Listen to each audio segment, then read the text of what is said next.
주신 하나님 말씀 갈라디아서 3장 23절부터 우리 29절까지의 말씀입니다.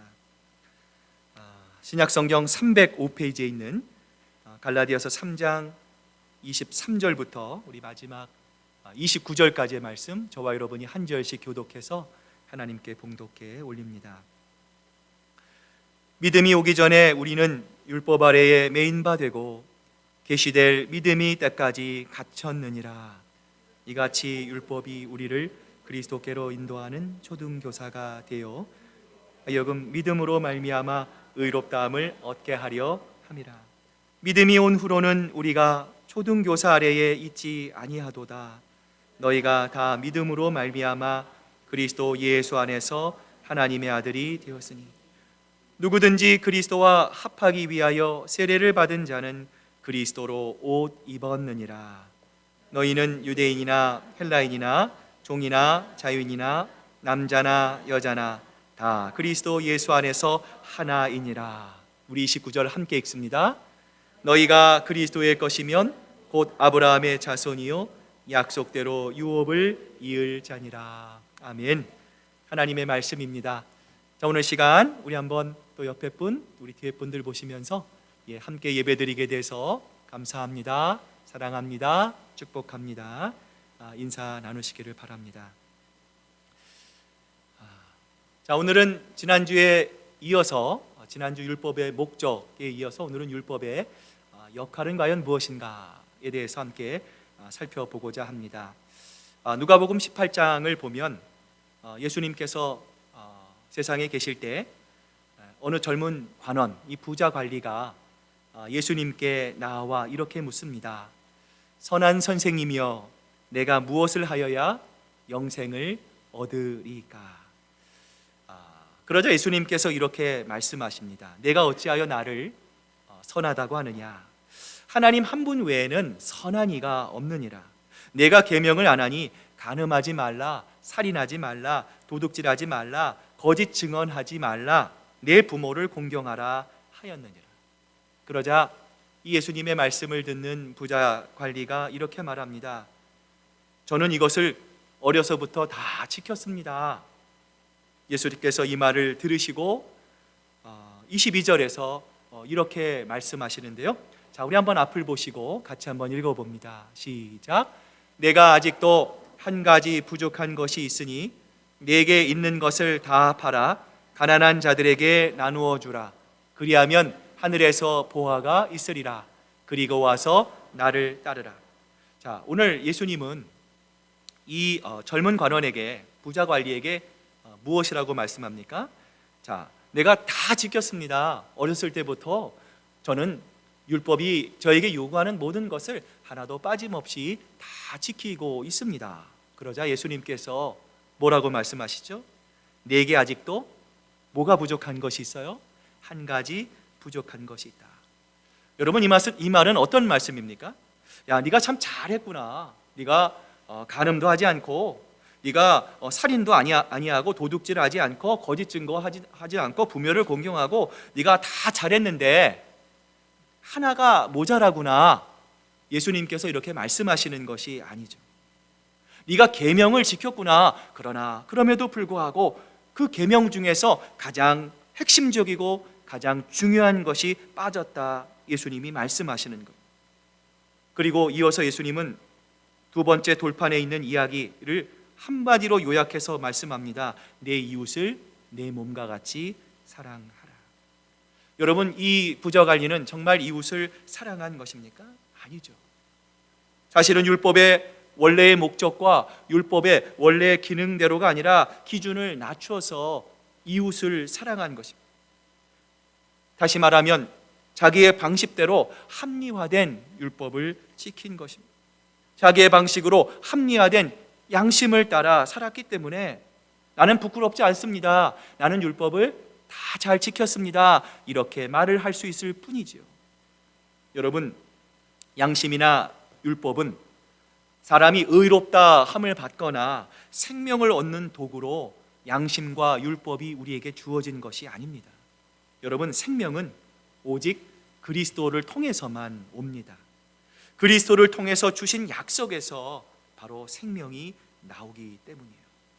여러분, 그래서 율법이나 양심은 내가 하나님 안에서 잘 살 수 있습니다, 나는 떳떳합니다, 나는 정당합니다, 여러분, 우리로 하여금 이렇게 고백하기 위해 주신 것이 아니에요. 여러분, 율법이나 양심은요, 다른 목적과 기능이 있어요. 자, 우리 지난주 살펴보았던 우리 갈라디아서 3장 22절의 말씀 같이 한번 우리 읽어봅니다. 시작. 그러나 성경이 모든 것을 죄 아래 가두었으니 예수 그리스도를 믿음으로 말미암은 약속을 믿는 자들에게 주려 함이라. 자, 여러분, 율법과 양심의 기능이 무엇입니까? 예수님을 알기 전에, 그래서 거듭나기 전에 사람들에게 죄를 깨닫게 하는 거예요. 그래서 죄 아래 가두어 놓는 역할을 이 율법과 양심이 하고 있는 것이죠. 여러분, 따라서 율법과 양심을 주신 목적은 무엇입니까? 우리로 하여금 우리가 얼마나 커다란 죄인인지를 보게 하는 데 있어요. 율법과 양심을 가지고 우리가 의로운 자인지를, 내가 얼마나 하나님 안에서 선한 자인지를 평가하는 기준으로 율법과 양심을 주신 것이 아니에요. 율법과 양심은 적극적으로 우리가 죄인임을 확인해 주는 거예요. 여러분, 그런데 오늘 본문을 보시면 율법의 또 하나의 기능이 있습니다. 자, 먼저 여러분에게 한번 질문을 드려보겠습니다. 자, 여러분, 자녀를 기르셨거나 현재 자녀를 기르고 계신 분들이 계실 텐데요. 자, 여러분에게 한번 질문합니다. 여러분은 부모의 역할이 어디까지다라고 생각하십니까? 자, 어디까지가 부모의 역할이라고 생각하세요? 가끔 결혼식장을 방문할 때가 있습니다. 결혼식장을 가면 여러분, 그 신부가 입장할 때 누가 신부의 손을 잡고 나오죠? 신부의 아버지가 손을 딱 잡아줍니다. 그런데 저는요, 아버지 얼굴을 유심히 볼 때가 많습니다. 신부의 손을 잡고 입장하다가 아버지가 신부의 손을 신랑에게 딱 인계하는 순간에 아버지의 표정을 봅니다. 뭔가 참 기쁜 날이긴 한데 아버지 얼굴이 또 이렇게 눈물이 또 맺어져 있고요, 웃음에 가득 차 있어요. 웃는 것도 아니고 우는 것도 아닌 애매한 표정을 짓는 아버지의 모습들을 볼 때가 많이 있습니다. 여러분, 한번 생각해 보세요. 모두가 축복할 날이지 않습니까? 얼마나 기쁜 날이지 않습니까? 그런데 아버지 입장에서 보면은요, 여러분 어떻습니까? 기쁘기는 한데 뭔가 또 딸을 잃어버리는 것 같은 슬픈 순간이기도 해요. 아마 여기 앉아 계신 부모님들은 다 공감하실 겁니다. 여러분, 부모의 역할은 무엇입니까? 여기까지예요. 내 딸이, 내 자녀가 배우자를 만날 때까지 내 품에 데리고 있다가 언젠가는 이 아이를 어떻게 해야 됩니까? 서슴없이 보내야 돼요. 이런 점에서 바울은 율법의 역할을 데려다주는 역할이라고 말을 합니다. 마치 아버지가 딸의 손을 잡고 새 신랑에게 데려다 주는 것처럼 말이죠. 여러분, 그런데 성경에 보면 우리의 신랑을 성경은 누구라고 말씀하고 있습니까? 바로 예수 그리스도. 그렇죠. 예수님은 우리의 신랑이 되시고요, 우리는 그리스도의 뭐가 됩니까? 예수 그리스도의 신부이죠. 여러분, 맞습니다. 여러분, 그러므로 율법의 역할은 무엇입니까? 우리의 손을 잡고 신랑이신 예수 그리스도에게 데려다 주는 역할까지가 바로 율법의 역할이 되는 것이죠. 이에 대해 갈라디아서 오늘 본문 24절은 우리에게 이렇게 말합니다. 이같이 율법이 우리를 그리스도께로 인도하는 초등교사가 되어 우리로 하여금 믿음으로 말미암아 의롭다함을 얻게 하려 함이라. 바울은 율법을 뭐라고 설명합니까? 우리를 우리의 신랑이 되시는 예수 그리스도께로 인도하는 초등교사와 같다라고 이 율법을 설명하고 있습니다. 자, 여러분, 오늘 본문이 설명하는 초등교사라고 하는 말은요, 감시자라고 하는 뜻이 있어요.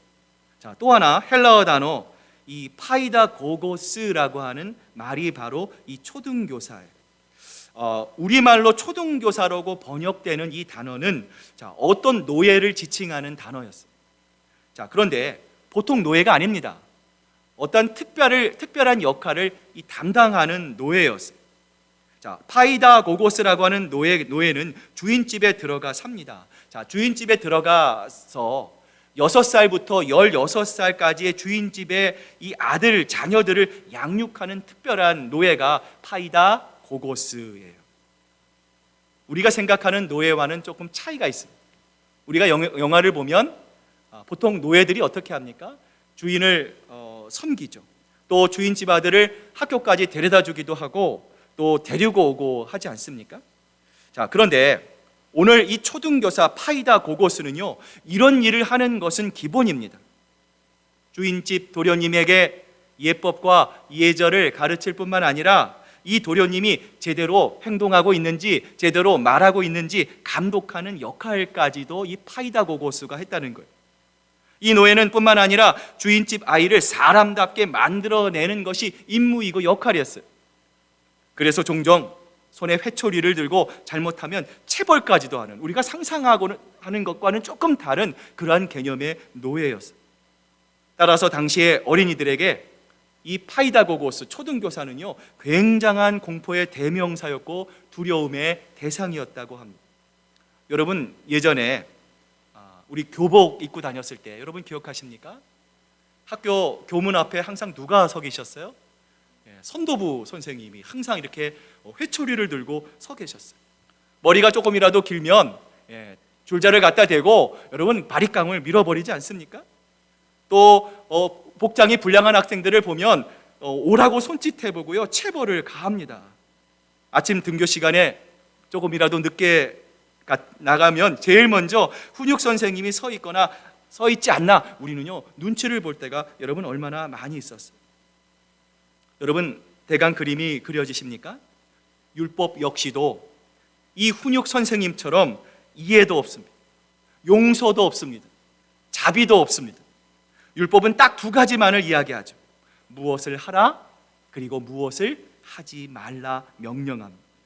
여러분, 그런데 명령하는 데서 끝나지 않습니다. 계속 이 사람이 내 명령을 순종하나, 내 명령을 지키나 지키지 않나 끊임없이 감시합니다. 여러분, 명령하고 감시하는 일이 바로 율법의 일이죠. 그러나 불행하게도 이 율법은 그것을 지킬 수 있는 힘을 우리에게 주지 않습니다.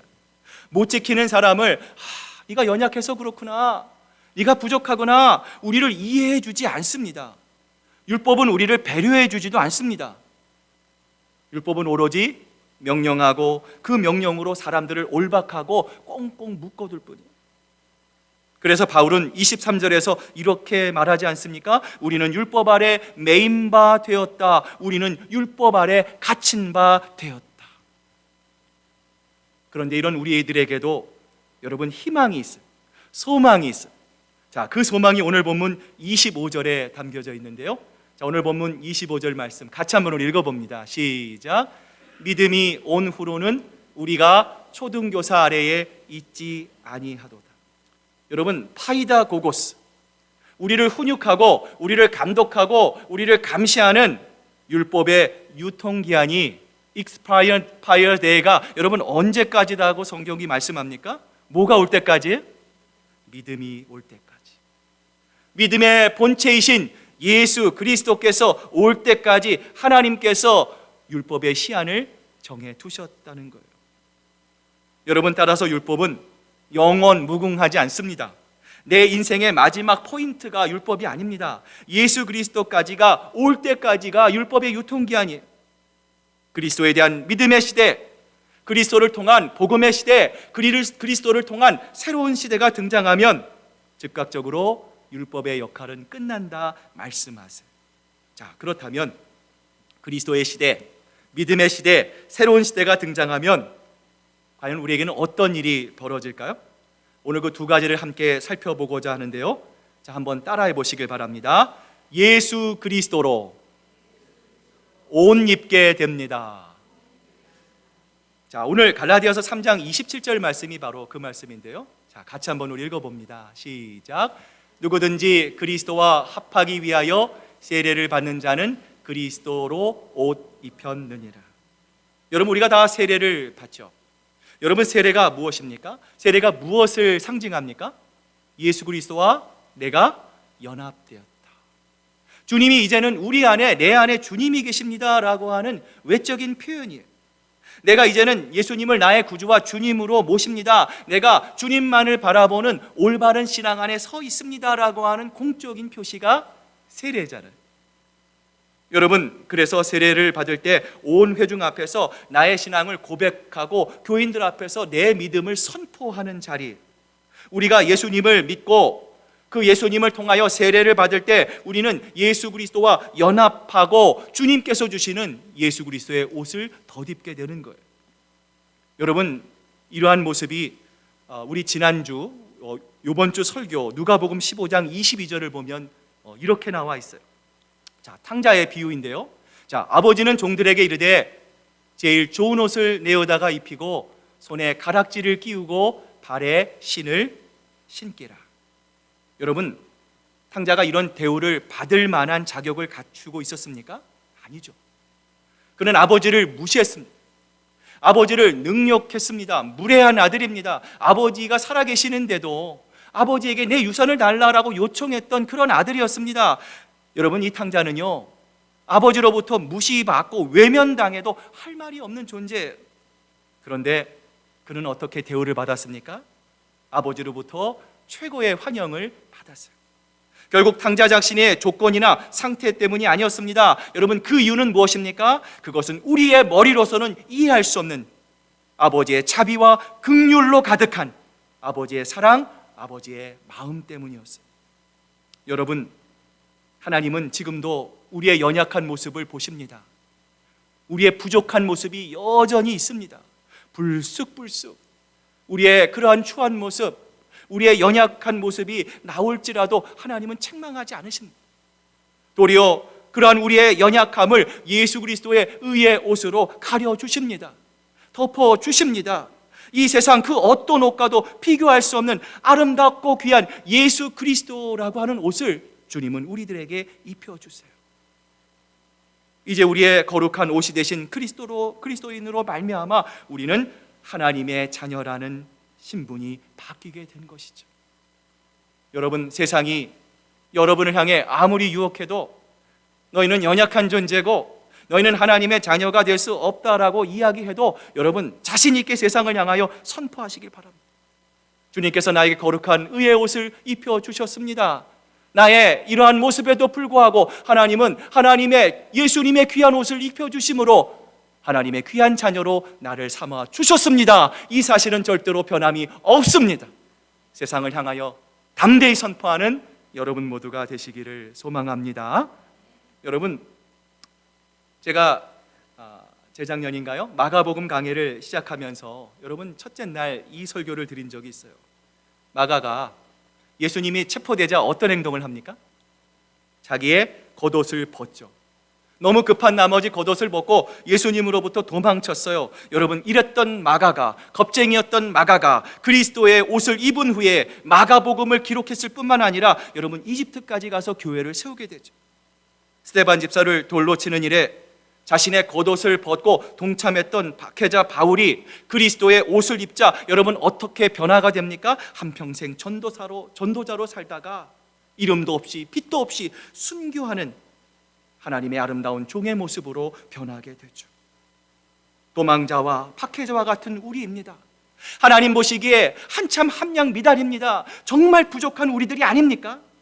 이런 우리들에게 새로운 옷을 입혀주시고 우리들을 일꾼 삼아주셨던 예수님께서 지금도 우리의 옷이 되어주십니다. 우리로 하여금 새로운 인생길로 주님은 우리를 이끌어 주시는 거예요. 여러분을 얽매였던 과거를 향해 그러므로 여러분 선포하셔야 합니다. 여러분을 미혹하는 음성에 대해서 우리를 낙심하고 좌절하고 절망하게 하는 그 세상을 향해서 우리는 이제 담대하게 선포할 수 있어야 합니다. 나는 하나님의 소중한 아들이다. 나는 하나님의 자랑스러운 딸이다. 아들, 딸로서의 자유함과 담대함을 여러분 결코 잊지 마시길 바랍니다. 우리는 더 이상 두려워하는 종의 신세가 아닙니다. 하나님과 더욱더 가까이 주님의 마음을 깊이 알아가는 여러분 모두가 되시기를 축복합니다. 두 번째로, 예수님이 오십니다. 그 믿음이 오세요. 새로운 시대의 믿음의 세대가 등장하면 두 번째 변화가 있습니다. 한번 따라해 보시길 바랍니다. 예수님 안에서 우리 모두는 하나가 될 수 있습니다. 아멘. 여러분, 우리가 다 결혼했잖아요. 시집 가고 장가 갔죠. 여러분, 예전으로 한번 기억을 한번 떠올려 보세요. 자, 나에게 최고로 잘 맞는 최고의 사람을 여러분 어떻습니까? 대충 이렇게 하지 않죠? 고르죠. 그러다가 부부가 되고 가정을 이루죠. 결혼해서 20년, 30년, 40년, 50년 함께 삽니다. 여러분, 그러면서 대놓고 말은 잘 못하지만 후회도 하고 섭섭해하기도 하면서 살아가지 않습니까? 그럼에도 말씀에 순종해서 서로의 장점보다 단점이 더 많이 보이고 상대방의 매력이 약해져도 변함없이 충성스럽게 책임 있는 사랑을 하는 게 부부이고 사랑이죠. 성도들의 사랑도 마찬가지예요. 주님의 말씀을 붙잡고 우리 옆에 정말 어려운 사람들, 우리의 도움이 필요한 사람들, 때로는 우리와 다른 분들도 우리가 함께 연합해야 합니다. 그분들도 우리가 사랑해야 합니다. 섬겨야 합니다. 주님의 복음을 믿는 사람으로 교회와 사랑하는 지체들이 몸의 한 부분처럼 예수님이 하나 되라 하신 그 말씀을 기억하고 하나 되기 위해 힘쓰는 성도들이 될 수 있어야 합니다. 여러분, 교회는 다양한 분들이 모여 있습니다. 여러분, 다양하다라는 것은 참으로 아름다운 것이죠. 여러분, 여러 가지 다양한 모습으로 한 몸을 이루는 복의 통로가 되는 것이 바로 교회인 것이죠. 너무나 불완전한 사람들이 모였기 때문에 때로는 덮어주고 가려주어야 할 것이 많이 있어요. 때로는 악하고 부패하고 탐욕적이기에 생기는 허물을 내가 하나님 앞에서 죄를 지어 고백하는 것처럼 공동체의 죄를 붙들고 씨름하며 하나님께서 하나 되게 하신 것을 여러분 끝까지 하나님을 바라보면서 힘써 지켜내는 공동체가 바로 하나님이 세우신 교회인 거예요. 여러분, 그렇습니다. 교회는 그냥 모여서 유의를 즐기는 것만이 교회가 아닙니다. 여러분, 교회는 그냥 모였다가 헤어지는 모임이 바로 교회가 아닙니다. 바로 교회는 예수 그리스도의 몸의 한 부분입니다. 우리는 주님께서 어떤 상황 속에서도 하나 되게 하라 말씀하신 그 주님의 말씀을 우리는 힘써 지킬 수 있어야 합니다. 여러분, 교회 밖의 세상을 보십시오. 다 찢어져 놓습니다. 차별과 편견과 학벌과 돈과 재능과 외모를 가지고 사람들이 다 사분오열되어 있습니다. 찢어져 버렸습니다. 여러분, 이러한 세상 속에서 우리가 하나 되라 말씀하신 그 주님의 말씀을 실천하고 연합하고 하나 되어 존귀한 교회의 아름다움과 예수 그리스도의 존영이 묻어날 수 있도록 우리가 더 주님을 바라볼 수 있기를 소망합니다. 그래서 우리 시애틀 큰사랑교회가 이런 교회가 되어서 복음을 몰라서 퍽퍽하고 단단하고 단단하게 굳어진 이 땅에 예수 그리스도의 생수의 복음을 흘려내는, 정말 사람을 살리고 생명을 살리는 이 귀한 생명의 방주의 역할을 아름답게 감당하는 하나님의 마음을 기쁘시게 하는 우리 시애틀 큰사랑교회가 되기를 주님의 이름으로 축복합니다. 오늘 시간 우리 함께 기도했으면 좋겠습니다. 이제 우리가 함께 기도할 때 하나님, 우리가 더 주님 안에서 아버지 하나님 더 주님을 알기를 원합니다. 우리의 연약한 우리들을 위해서 예수 그리스도의 옷을 입혀주셨습니다. 이제 우리가 주님만을 바라보고 하나님만을 앙망하고 이제는 그래서 주님께서 우리에게 말씀하신 하나 되게 하라라고 하는 그 주님의 말씀을 하나님 굳게 지키고 이를 통해 하나님의 마음을 기쁘시게 하는 우리 교회가 될 수 있도록, 우리 가정이 될 수 있도록, 우리 초원이 될 수 있도록 하나님 붙잡아 주시옵소서. 이 시간 오늘 들으신 말씀을 기억하시면서 이 시간 우리 간절한 마음으로 하나님 앞에 기도로 나아가겠습니다. 우리 함께 기도하겠습니다. 아버지 하나님 도와주시옵소서. 하나님 도와주시옵소서. 5대양 6대주 하나님, 이름도 없이 빛도 없이 복음을 증거합니다. 우리 사랑하는 선교사님들 기억하시고 주여 그 가정을 지켜주시고 주여 주님께서 우리에게 말씀하셨습니다. 하나님의 말씀이 맞습니다. 이해가 됩니다. 하나님, 우리가 이성적으로 주님의 말씀에 반응할 뿐만 아니라 하나님, 이제는 납득되고 이해된 말씀을 실천하기를 원합니다. 너희는 가서 복음을 증거하라. 오늘 그 주님의 말씀에 저희들 공감합니다. 맞습니다. 우리가 이해했다면 하나님, 이제 실천할 수 있는 용기와 믿음을 허락하여 주시옵소서. 때를 얻든지 못 얻든지 주님 복음의 말씀을 증거하고 하나님의 말씀을 기억하고 아버지 하나님, 늘 하나님의 기쁨과 자랑이 되는 하나님, 정말 그 주님만을 바라보고 아버지 하나님, 그 주님을 향해 한 걸음 한 걸음 걸어가는 아버지 하나님, 저희들 모두가 될 수 있도록 아버지 하나님 역사하여 주시옵소서. 주님 붙잡아 주시옵소서. 주님 도와주시옵소서. 하나님, 이 세상은 차별과 편견과 학벌과 돈과 재능과 외모를 가지고 사람들을 하나님 찢어놓는 세상입니다. 아버지 하나님, 그러나 우리 교회는 예수 그리스도의 아름다운 마음으로 아버지 하나님 연합하고 하나 되는 존귀한 교회의 아름다움과 존영이 묻어날 수 있도록 아버지 하나님 역사하여 주시옵소서. 이를 위해 우리가 먼저 하나님의 은혜에 깊이 젖기를 원합니다.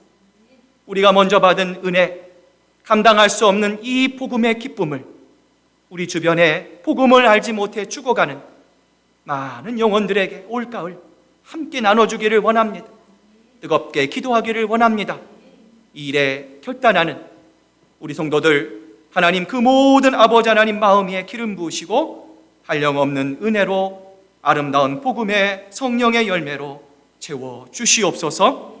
감사드리며 예수님의 이름으로 기도드립니다. 아멘.